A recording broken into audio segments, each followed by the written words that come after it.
Myself, Dr. JIBRAN Ahmed presents to you Simply Pathology, and today we are back with a very important lecture. Today we are going to read about the part 3 of the WHO Myeloid Neoplasms update. As I have previously mentioned to you that this is based out of a review article, and most of the changes that have been proposed, they will be there, they will be updated.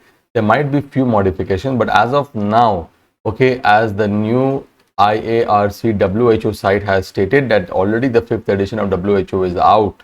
Okay, so let us begin today's topic of discussion. Today we are going to discuss WHO Myeloid Neoplasm Update Part 3, and the topic of discussion mainly is the acute myeloid leukemia.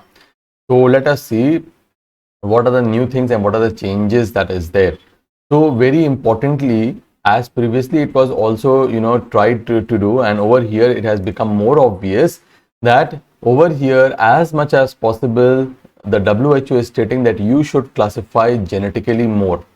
Okay, and blast enumeration or blast cutoff should not be the primary use. Okay, so we should become less dependent on the blast cutoff, that is the 20% cutoff is there for the AML. Okay, so for that WHO is saying that you should rely more on the genetic classification as compared to blast enumeration. Okay, so very importantly, previously we were having different headings for the AML, but now there are just two headings, just like how the WHO has divided the myelodysplastic syndrome. So over here the WHO has divided AML into two groups. AML which are having defining genetic abnormalities is number 1 group, and AML defined by differentiation is the number 2 group. So these are the two important groups. Okay, so this, that is AML defined by differentiation, is replacing the previously confusing use of AML NOS. Previously all AML which was morphologically defined, okay, by differentiation, they were placed under AML NOS, but now they have placed under AML defined by differentiation, and there is a particular chart by which we can see what are the criteria for the definition.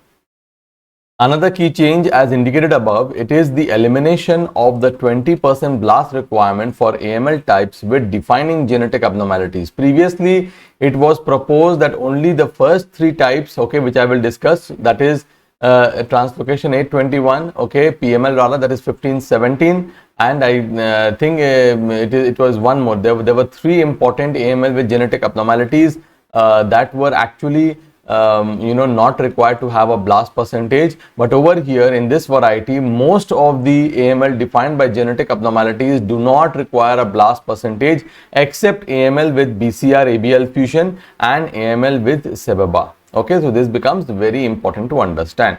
So removal of the blast cutoff requires, now over here the WHO is also cautioning that now you just see the genetic genetic abnormalities just you see, and the WHO is de-emphasizing the cutoff levels, but at the same time WHO is also asking you to correlate between the morphological findings and the molecular genetic studies, and to not depend on molecular genetic studies alone. Okay, so you have to make sure that the thing is going towards leukemia. That also you have to see morphologically. Okay, a third component in the new structure is the introduction of a section on AML with other defined genetic alterations. So this is an open entity wherein all the newly defined or less well defined genetic alterations are clubbed together. Okay, so it is a place where all the new things or newly recognized substance AML types will be included. So over here, as we can see this diagram on the left hand side, this is the proposed 5th edition classification. This is the proposed 4th edition classification. So as we see over here in this particular variety, if you can appreciate what is the most important thing, previously the AML definition included AML with recurrent genetic, with myelodysplasia related changes, therapy related myeloid neoplasm, acute myeloid leukemia NOS, myeloid sarcoma was also included over here, and myeloid proliferations associated with Down syndrome. But now AML just has the one with genetic abnormalities. So AML with defining genetic abnormalities, number 1, very important thing. Okay. Secondly, we are having AML which is defined by differentiation. This AML NOS is no longer used because it is quite confusing. Now we have to say that this is AML defined by differentiation. Very, very important term. Okay. Now Now all the other varieties like AML, myelodysplasia related, okay, or the post cytotoxic therapy related AML, or even myeloid proliferation associated with Down syndrome. So these are all secondary to, these are all secondary to certain conditions, and therefore they are they are called as secondary AML. Okay, so they are secondary neoplasms. Okay, now myeloid sarcoma is also defined but separately. Okay, they are defined separately. So this is the new classification system of the AML. Now, as I told you, what are the basic changes if you are going to appreciate, as I was telling you previously, as we were seeing that the ones, that is AML with translocation 821, AML with inversion 16, acute promyelocytic PML RARA, that is with 1517. The first three ones, only these three were not dependent on the blast cutoff, and these three, if you could demonstrate such translocations or such genetic abnormalities, then straightaway the diagnosis of AML is made without requiring the blast percentage. But now it is not that. Now if you see, then most of them actually, okay, leaving AML with BCR-ABL and leaving that with SEBPA mutation, all of these AML with defined genetic abnormalities do not require a blast cutoff of 20% for diagnosis. So this becomes a very, very important point in consideration. Okay, now very important thing, I just want to correct one thing that I said. Okay, one very important thing is this AML with myelodysplasia related changes, okay, that is also called as myelodysplasia related now, okay, and it is now included under the heading of defining genetic abnormalities, because there are certain sets of genetic abnormalities that is accompanying myelodysplasia. So this heading has now been included under the heading of AML with genetic abnormalities, okay, whereas in the secondary one, therapy related myeloid neoplasm will come into the picture. Okay, so basically let us begin now. Okay, now one important difference I want to show, previously in the classification, in the 4th edition classification, you can see they have pinpointed the translocation like translocation 821 like that, but over here WHO has taken the broader categories into the picture. So they have just included acute, for example, they have just included acute promyelocytic leukemia PML RARA fusion. The term fusion has been taken. So as such, if you see from the 1st till the 6th, I think there are different kinds of fusion like RUNX1 T1 fusion, CBFP-MYH11 fusion. So these are the different kinds of fusion. Then there are certain kinds of rearrangement. So these are all molecular abnormalities, but these are different kinds of abnormalities. Then we are having some kind of mutations that is there. Okay, then there is other defined genetic alteration, wherein all the new varieties are those that cannot be placed under a special category, so they are placed under the defined genetic alteration. So any new alteration which is found in the future generations, they can be placed under this category. Okay, so this is some of the changes that we see as compared to your previous 4th edition. So let us begin. As we said that there are two important varieties. The first is AML, which are having defining genetic abnormality. So this remains the same. Okay, so very important that the classification retains much of the established diagnostic criteria of whatever fusions that we are watching. For example, AML with PML RARA, RUNX1, RUNX T1 and CBFP-MYH11. Most of the things they are same. Nothing has been changed over here. Okay. Very important, even the AML with DEC-NUP and RMB15, MRTFA, all these, they remain the same if you see. Okay, so most of these fusions that we are watching over here, most of the fusions remain free except the AML with BCR-ABL1 fusion and that with SEBPA mutation. So these are the two important genetic abnormalities wherein along with the genetic abnormality you require 20% blast. Okay, except these two, except this one and except this one, rest all of them, they do not require a 20% blast cutoff. Okay, this requires 20% blast cutoff and this requires 20% blast cutoff, whereas rest of them do not require any blast cutoff. So you have to remember this point very carefully. Previously only the first three, AML with translocation 821, inversion 16 and translocation 1517, these were exempt from the blast cutoff, but now most of them, they are exempt from blast cutoff. Only these two, AML with BCR-ABL and AML with SEBPA mutation, they need to have this blast cutoff, else rest of them they do not. Okay, now why the blast cutoff requirement is there for AML with BCR-ABL? Because blast cutoff requirement is needed for the former to avoid any overlap with CML, because CML versus AML with BCR ABL you can only differentiate from the blast cutoff. Okay, very important. Okay, now very important thing is there is insufficient data to support any change in the blast cutoff criteria for AML with SEBPA mutation at this current moment. Okay, now very important. Now these were the different kinds of fusions that we have seen.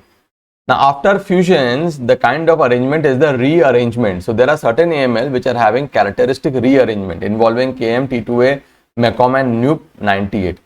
So let us see over here. As you can appreciate, these three that we are talking about, these are the different kinds of rearrangement that we are watching. So let us see what are the changes over here. Okay, so very important, a blast count again for the rearrangement, a blast count less than 20% and along with these characteristic rearrangement is regarded as AML. Okay, because the clinical features of these entities, they resemble those with higher blast count. Very important. Now AML with KMT2A rearrangement is a new term that is replacing AML with translocation 911 KMT2A MLL-T3. Now why this MLL-T3 has been removed from the equation? Because there are many different kinds of fusion partners along with MLL-T3. More than 80 fusion partners are there. So that is why if we are saying KMT2 MLL-T, that means we are only concentrating on that one. No, KMT2A part is rearranged and that is constant. Okay, but there are different kinds of fusion partners, more than 80. Out of them, MLL-T3, AFDN, ELL, MLL-T10, they are most common ones, but none of them is not constant. Okay, very important. So the identification of fusion partner is desirable, but it is not a must book, because the kind of fusion partner can provide prognostic information. Okay. Now adult patients with the rearrangement, okay, they often present with a high blast count, usually with a monocytic differentiation. Okay, whereas in children who are having these rearrangement, that is the KMT2 rearrangement, children with KMT2 MLL-T3 and MLL-T3, they show megakaryoblastic differentiation and or a low blast count in bone marrow aspirate smear. So it is important to recognize those children with these rearrangement. Now AML which is defined by mutation. So the rearrangement is done. Now we are going to see those which are defined by mutation, like AML with NPM1, AML with SEBPA. Okay, mutation. So AML with NPM1 mutation can be diagnosed irrespective of the blast count. Okay, but very important, AML with SEBPA mutation, very important, they cannot be diagnosed without blast percentage. You require blast percentage for the diagnosis of AML with SEBPA mutation. And remember, these mutations are including biallelic mutation, wherein both the alleles of this particular gene will be involved, as well as single mutations when they are located in the basic leucine zipper region. Now the favorable, now remember, one important thing of recognizing this kind of mutation associated with the SEBPA is that they are having a favorable prognosis. Very important part. Okay, very important part. A very important thing is that this AML with NPM1, why they are considered, why the blast percentage is not required, because most of these cases, okay, they actually progress to AML in a very short period of time. So it is very important that once this mutation is recognized, then you act with the treatment and you don't wait for the blast percentage. Okay. Now, previously there was an entity called as AML with mutated RUNX1. Okay, so this entity has now been removed. It is not a separate entity as such. Okay, RUNX1. Why? Because RUNX1 mutations and AML is overlapping with a broad range of defining molecular features. So there is not enough specificities to label it as AML with mutated RUNX1. That is why that entity has now been removed. It cannot be used completely because other molecular features are also there in those patients. So it is not used as a standalone AML type anymore. So that has now been removed. Okay, so these are the basic important categories of AML with defining genetic abnormalities. Now we are going to see that very importantly, several changes were introduced. So there was one entity previously separately called as AML with myelodysplasia related changes. Now they are called as AML myelodysplasia related, AML-MR. This is the only terminology now it is used. Okay, previously it was out of AML with recurring genetic abnormalities, but now it is there in AML with defining genetic abnormalities. It has been shifted from outside to inside. This AML is defined as a neoplasm which is having more than equal to 20% of blast, which is expressing a myeloid immunotype. Along with the myeloid type, there is along with that, they should also have certain cytogenetic and molecular abnormalities which are associated with myelodysplastic neoplasms, which is arising de novo or following a known history of MDS or MDS-MPN. That history is there. So you have to have the cytogenetic and molecular abnormalities associated with the MDS arising de novo.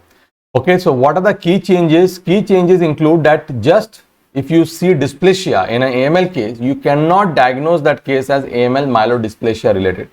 Okay, now there's an update of defining cytogenetic criteria. So they have clear-cut laid down that along with dysplasia, you have to have certain defining cytogenetic abnormalities. So for example, these are the cytogenetic abnormalities that if it is accompanying acute myeloid leukemia along with the morphological dysplasia, along with that, either of these cytogenetic abnormalities has to be present. Not only the cytogenetic abnormalities, but also presence of certain somatic mutations are there. Okay. So introduction of a mutation-based definition based on a set of 8 genes are there, like SRSF2, SF3B1, UTAF1, ZRS2, ASXL1, EZH2, BACOR, STAC2. Okay, so more than 95% of which are present specifically in AML arising post MDS or MDS MPN. So these are the 8 group of defining mutations you have to search for as well. Okay, so these criteria have been introduced. So you should have certain cytogenetic as well as mutational criteria that is there. The presence of one or more of cytogenetic or molecular abnormalities and or a history of MDS, MPN is required for diagnosing AML-MR. So it is not only based on the abnormalities, not only based on the dysplasia, but also on the presence of cytogenetic or molecular abnormalities. Now, AML with other genetic alteration, as I've already discussed, it is a place where you can place all the new, often rare entities or rare genetic abnormalities you can place over there. Okay. Now AML, which is defined by differentiation. So previously it was called as AML NOS. Now the term is confusing. It is no longer used. So these are those kind of AML where they are lacking any genetic abnormalities. Okay. So it is anticipated that in the future these cases are going to come down as more and more genetic abnormalities are uncovered. Okay. Now the classification includes an updated comprehensive framework. So you have to see the differentiation markers and the criteria for diagnosis. So very important, not only the morphology, but certain differentiation markers are there, which is similar like those we use for defining MPAL and ETP-ALL. Now the recent identification of one arrangement, that is BCL11B rearrangement in MPAL, T myeloid, ETP-ALL and acute leukemia of ambiguous lineage, and a subset of AML with minimal differentiation. All of these entities, they are having in common BCL1B rearrangement. So there is a biological continuum in between these entities. So as you can appreciate in this diagram, so these are the important differentiation markers. So for any of these acute myeloid leukemia which is defined, there's a differentiation, there are certain shared diagnostic criteria. What is this? They should have more than 20% blast in the bone marrow or the blood. Okay, except acute erythroid leukemia. Criteria for AML types with defined genetic alteration should not be there. Criteria for MPAL should not be met. They are not fulfilling diagnostic criteria for myeloid neoplasm post cytotoxic therapy, and no prior history of myeloproliferative neoplasm should be there. Okay, this is very important. And then as we had seen previously also, there are certain well-defined differentiation marker is there that AML with minimal should have certain diagnostic criteria. Similarly, AML without maturation they should have. AML with maturation should have. Acute basophilic leukemia has some. Myelomonocytic is having. Acute monocytic has some criteria. Acute erythroid is having, and acute megakaryoblast is having certain criteria which you have to see. So there are certain cytochemistry criteria that is there, and these are more or less same as the previous edition, but these are now well defined. Okay, so they should be there so as to label it as AML with minimal differentiation of it. That is why it is not AML NOS, it is AML by differentiation. So let us see, there is one type that is now previously acute erythroid leukemia was called as pure erythroid leukemia, and now it is called as acute erythroid leukemia. Previously was called as pure erythroid leukemia. It is a distinct type of AML if you see, characterized by neoplastic proliferation of the erythroid cells with features of maturation arrest and high prevalence of biallelic TP53 alteration. The diagnostic criteria include there should be erythroid predominance. Okay, what is the criteria? It is the same as before. There should be more than 80% of the erythroid series of cells that should constitute more than 80% of the bone marrow elements, out of which more than 30% should be pro-erythroblast. The criteria is the same. Okay, very important thing is that now you are seeing that there is a maturation arrest. Most of the cells, they are in the erythroid phase or in the pro-erythroblast phase, and there is a prevalence of biallelic TP53 mutation. This is very important thing. Okay. Now the central role that biallelic TP53 mutation plays in this aggressive AML type is underscored. So we have to understand that there is a very important role in this type of AML, that is of biallelic TP53 mutation, which is having a very bad prognosis for this AML type. And the diagnosis of acute erythroid leukemia is superseding AML myelodysplasia related. So remember one thing, de novo AEL and cases that arise following MDS or MDS MPN, they share distinctive morphological features, okay, with prominent pro-erythroblast proliferation. So very importantly, you have to understand, if AEL is arising de novo by itself, or if it is arising post MDS or MDS MPN, so always remember the term AEL will have, will supersede or will have more importance as compared to the myelodysplasia that is coming along with it, because AEL is far more worse, having a far more worse prognosis. So that should be given more priority over other types of AML. Okay. Now, the presence of pro-erythroblast, as was in the previous generation, is having an important role in treatment resistance and poor prognosis in AML patients. Now, several molecular drivers are giving rise to acute megakaryocytic leukemia, which arises within 3 clinical groups as it was before, in children with Down syndrome, children without Down syndrome, and in case of adults. Very importantly, immunophenotyping and detection of markers for megakaryocytic differentiation is required to make a diagnosis of this AMKL. And a very new entity is acute megakaryocytic leukemia, who is having RAM immunophenotype, which is correlating with this particular mutation, a subtype of AML which is there in other defined genetic alteration. If you just see over here, AML with this blast should express at least one or more of the platelet glycoproteins in case of acute megakaryocytic leukemia, that is either CD41 or CD61 or CD42B, they should be expressed. Okay, so these are the markers of megakaryocytic differentiation. Okay. Now, myeloid sarcoma, now is again it is under given over here only, but it is a separate entity. It is presenting a unique tissue-based manifestation of AML or transformed MDS, MPN or MPN. So, basic remember, cases of de novo myeloid sarcoma should be investigated comprehensively, including for the cytogenetic and molecular studies.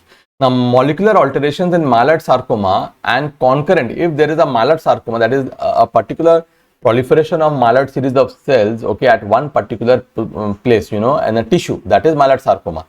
Now, if myeloid sarcoma is also there along with a bone marrow disease, okay, then the molecular alterations are similar in both of them in around 70% of the patients, suggesting that myeloid sarcoma may be derived from a common hematopoietic stem cell, okay, which is also giving rise to the bone marrow disease. Okay.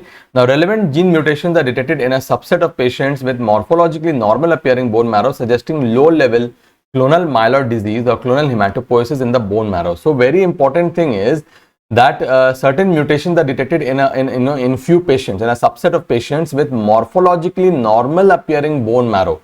So, what is happening, that gene mutations are present, but bone marrow, everything is normal. So, what it is suggesting, that low level clonal myeloid disease is there, that is always there. Our clonal hematopoiesis is there in the bone marrow. That will give, that is a precursor and acting, and it might give rise to the myeloid sarcoma or the bone marrow disease as well. If you look at the summary of the AML, AML is arranged in two families just like the MDS, AML with defining genetic abnormalities and AML defined by differentiation. AML NOS term is no longer applicable. Most AML with defining genetic abnormalities may be diagnosed with less than 20% blast, as I have said, except AML with BCR-ABL fusion and AML with SEBPA mutation. AML-MR replaces the former term AML with myeloid dysplasia related changes, and diagnostic criteria has been completely updated. Now only dysplasia will not do. There has to be certain cytogenetic and molecular abnormalities that you have to give. Okay. AML with rare fusions have been incorporated as subtypes under the AML with other defined genetic configuration, and AML with somatic RUNX1 mutation is no longer recognized because those cases also have other molecular abnormalities. So with this, we have completed AML with your, all the new changes that have been introduced in the acute myeloid leukemia. Next that we are going to do is the secondary myeloid neoplasm. So what are secondary myeloid neoplasm? Let us try and understand. A new segregated category encompassing disease that arise in the setting of a certain predisposing factor. They are now grouped together. Myeloid neoplasm that arise secondary to exposure to cytotoxic therapy or germline predisposition are grouped in this category. Previously also they were there. Just certain refinements have been introduced. So AML transformation of MPN, myeloproliferative neoplasm, is retained in the myeloproliferative neoplasm category only, while AML transformation of MDS or MDS MPN is kept under AML MR. Okay, so very important thing is that this framework of classification is providing a scalable structure for incorporating the new discoveries in the area of germline predisposition to myeloid neoplasm. What is germline predisposition? Means you are born with some kind of mutation, some kind of dysplasia, or some kind of mutations or molecular abnormalities you are born with, and those molecular abnormalities or mutations, they are basically predisposing you to develop AML. Okay, that is germline predisposition. This was also there before, but there are few changes, not a big change, but few changes are there. Okay. Now, very important, there is a dual importance of cataloging the myeloid neoplasm that arise following exposure to cytotoxic therapies for clinical purpose as well as population health purpose. And very important thing is that this is gaining more importance because now more and more patients are getting treatment for AML. So more and more patients are surviving. So as cancer survival is prolonged, so the late complications of cancer survival is there. For example, because of the chemotherapy that they receive, they will develop AML related this. So secondary myeloid neoplasia is on the rise as more and more cancer patients are surviving, okay, who received chemotherapy are surviving. So myeloid neoplasm post cytotoxic therapy. So as in previous edition, this category includes AML MDS and MDS MPN arising in patients exposed to so whatever AML cases are there, or whatever MDS cases are there, or whatever MDS MPN cases are there, okay, those patients, so these are actually these neoplasms which are arising in patients who are exposed to cytotoxic therapy for an unrelated condition. For example, a patient had a lung cancer. He has received cytotoxic therapy, okay, and that patient later on developed AML, MDS or MDS MPN. Okay, so this has been modified slightly to reflect an improved understanding of the risk that clonal hematopoiesis is playing as a risk factor for myeloid neoplasia. So very important thing that you have to understand, okay, that the diagnosis of myeloid neoplasm post cytotoxic therapy, now it has been named as post cytotoxic therapy. It entails fulfillment of criteria for a myeloid neoplasm. So whatever neoplasm is there, the criteria for AML should be fulfilled, the criteria for MDS should be fulfilled, or the criteria for MDS MPN should be fulfilled. Okay. In addition to a documented history of a chemotherapy treatment that was received for an unrelated neoplasm. So very important change that has been there, and exposure to PARP1 inhibitor is added as a qualifying criteria for myeloid neoplasm post cytotoxic therapy, and methotrexate has been excluded. So you have to have an exposure to a PARP1 inhibitor. That is very, very important. Okay. Now, majority of the AML post cytotoxic therapy and MDS post cytotoxic therapy, they are associated with TP53 mutation, and which you know is associated with a bad outcome. Now, myeloid neoplasm, which is associated with germline predisposition, as I told you that there are certain mutations that a person is born with, and those mutations are predisposing the individual to have myeloid neoplasm. So myeloid neoplasms arising in individuals with Fanconi's anemia, Down syndrome and rasopathies, okay, they are discussed in a separate way, and they are also actually ones with the germline predisposition. So what are the neoplasm which are under this? They include any AML, MDS, MPN or MDS MPN that is arising in individuals who are already having certain genetic conditions, okay, with increased risk of myeloid malignancy. They are included as such under that heading. Okay, so the disease is now classified using a formulaic approach that couples the myeloid disease phenotype with the predisposing germline genotype. Example, AML with germ-like pathogenic variants of RUNX1. So I'll just show you. There is a list of certain conditions. Okay, So myeloid neoplasm with germline predisposition without a pre-existing platelet disorder, like germline SEBPA mutation is there, germline DDX4 variant is there, okay, or myeloid neoplasm with germline predisposition and pre-existing platelet disorder is there, or myeloid neoplasm with germline predisposition and a potential organ dysfunction is there. So they are having even Down syndrome. So there is a predisposing condition over here that is there, okay. So subtypes of myeloid neoplasms associated with germline predisposition is added over here. Now, the clinical manifestations of this disease, they are grouped into 3 subtypes under which most germline mutation conditions can be assigned. As we have just seen now, there are 3 important groups, A, B and C, as we have already seen over here. Okay. So, myeloid proliferation associated with Down syndrome, typically associated with somatic exon 2 or 3 GATA1 mutation, continue to encompass 2 clonal conditions that arise in children with constitutional trisomy 21, that is transient abnormal myelopoiesis, that is TAM, which is confined to the first 6 months of life, and myeloid leukemia of Down syndrome, that is MLDS. So it is now under the secondary neoplasm.